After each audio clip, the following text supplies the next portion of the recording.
দিন ঘুরতে বাইরে না, তাই হঠাৎ করে তিন বন্ধু মিলে আজকে চলে আসলাম বটিয়াঘাটার দিকে ঘুরতে। তারপরে ঘুরতে ঘুরতে যে পরিবেশে চলে এলাম, ভাবলাম একটু ভিডিও করে রাই।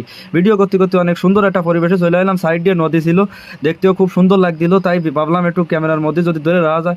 আমি সজল আর অমিয় মিলে ঘুরতে চলে এলাম বটিয়াঘাটাতে, একটু সামনে শৈলমারির দিকে ভিতরে ঢুকতি। তা যে রাস্তা দিয়ে যাচ্ছিলাম মোটামুটি দেখতে খুব সুন্দর একটা রাস্তা, পরিবেশটাও সেরকম সবুজই মোড়ানো ছিল। তাই আর কি দেহে সহ্য করতে পারলাম না, ভিডিও করা শুরু করে দিলাম। তোমাকে কাকে কাকে এরম পরিবেশ ভালো লাগে তারা তারা অবশ্যই কমেন্টে জানাবা। আর যদি ভালো লাগে থাকে তাহলে বেশি বেশি লাইক কমেন্ট করবা, তাহলে আমিও একটু খুশি হব, তোমরাও একটু ভালো আরও ভিডিও ভালো দেখতে পারবা, এরকম ভিডিও ভবিষ্যতে আরও বেশি দেখতে পারবা। যাই হোক, পরিবেশটা সুন্দর ছিল। তোমাকে যাকে মন খারাপ থাকে মাঝে মধ্যে এরকম একটু ঘুরতে পারো, বা আমরা মাঝে মধ্যে আসি, সবসময় তো ঘোরা হয় না, তারপরেও মাঝে মধ্যে একটু ঘুরে টুরে বেড়াই। আর এই পরিবেশটা দেখে আসলেই ভালো লাগছিল, সেই জন্য ভিডিও করে রাখলাম। তাহলে বেশি বেশি এরা লাইক ঠাইক করে দিয়ে নে। ধন্যবাদ, তোমাকে দেখা হবে পরবর্তী কোনো ভিডিওতে। ততক্ষণ তোমরা সুস্থ থাও, ভালো থাও, এই আমার শেষ কথা। ধন্যবাদ তোমাকে, টাটা, বাই বাই।